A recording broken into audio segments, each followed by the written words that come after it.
గత కొన్ని వారాలుగా అధిక జ్యేష్ఠ మాసం కారణంగా నిలిచిపోయిన శుభకార్యాలకు ఎట్టకేలకు బ్రేక్ పడింది. శూన్యమాసాల ప్రభావం దాటి ఎప్పుడెప్పుడా అని ఎదురుచూస్తున్న శుభముహూర్తాల కాలం వండి వచ్చేసింది. నేటి నుంచి తెలుగు ఇళ్లలో పెళ్లి వాచాలు మోగనున్నాయి. నిజశ్రేష్ఠ శుద్ధ పాడ్యమి తేదీ ప్రారంభం కావడంతో జూలై 12వ తేదీ వరకు వరుసగా అత్యంత బలమైన శుభముహూర్తాలు ఉన్నాయని ప్రముఖ వేద పండితులు స్పష్టం చేస్తున్నారు. ఈ సుదీర్ఘ విరామం తర్వాత వస్తున్న ముహూర్తాలు కావడంతో ప్రతిరోజు ఎంతో ప్రాధాన్యత సంతరించుకుంది. ఈ ఏడాది జూన్ నుంచి జూలై నెలల్లో వివాహాది శుభకార్యాలకు తిరుగులేని ముహూర్తాలు కుదిరాయి. ఈ ముహూర్తాల సీజన్ జూన్ నెల రెండో సగం నుంచి ప్రారంభమై జూలై రెండో వారం వరకు నాన్ స్టాప్ గా సాగనుంది. వేద పండితుల పంచాంగ గణనం ప్రకారం జూన్ నెలలో అత్యధికంగా ముహూర్తాలు అందుబాటులో ఉన్నాయి. జూన్ 16, 17, 19, 20, 21, 22, 24, 25, 26, 27, 28 తేదీల్లో వరుసగా కళ్యాణ గడియలు ఉన్నాయి. అలాగే జూలై నెల ప్రారంభంలోనూ మంచి రోజులు కుదిరాయి. జూలై 1, 6, 7, 9, 10, 11 తేదీల్లో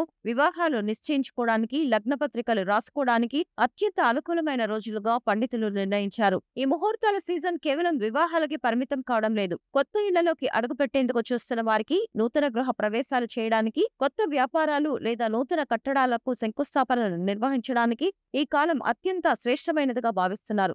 అంతేకాకుండా పలు ప్రాంతాల్లోని ఆలయాల్లో విగ్రహ ప్రతిష్టాత్మక ఆధ్యాత్మిక కార్యక్రమాలను కూడా ఇదే కాలంలో భారీ ఎత్తున చేపట్టేందుకు ఏర్పాట్లు ముమ్మరంగా సాగుతున్నాయి. దీంతో గ్రామీణ పట్టణ ప్రాంతాల్లో ఆధ్యాత్మిక మంగళకర వాతావరణం నెలకొంది. వరుస ముహూర్తాల నేపథ్యంలో మార్కెట్లో వ్యాపారాలు ఒక్కసారిగా జోరందుకున్నాయి. పెళ్లి సంబంధాలు కుదుర్చుకున్న వారు 2-3 నెలల ముందే అప్రమత్తమై కళ్యాణ మండపాలను బుక్ చేసుకోవడంతో ప్రస్తుతం ఎక్కడ చూసినా మండపాల కొరత కనిపిస్తోంది. ఇటు బంగారు ఆభరణాల దుకాణాలు, కొత్త వస్త్రాల షోరూంలు, పూజా సామాగ్రి విక్రయ కేంద్రాలు కస్టమర్లతో కిటకిటలాడుతున్నాయి. మరోవైపు డిజిటల్ మీడియా యుగంలో ఈవెంట్ మేనేజ్మెంట్ సంస్థలకు, ప్రొఫెషనల్ ఫోటోగ్రఫీ, వీడియోగ్రఫీ టీంలకు డిమాండ్ భారీగా పెరిగింది. పెళ్లి వాయిద్యాల కళాకారులు, క్యాటరింగ్ నిర్వాహకులకు చేతినిండా పని దొరకడంతో ఈ సీజన్ అందరి జీవితాల్లో ఆర్థికంగా కొత్త వెలుగులు నింపుతోంది. దాదాపు నెల రోజుల పాటు సాగనున్న ఈ మంగళకర సీజన్ స్థానిక ఆర్థిక వ్యవస్థకు పెద్ద ఊపునిస్తుందని విశ్లేషకులు భావిస్తున్నారు.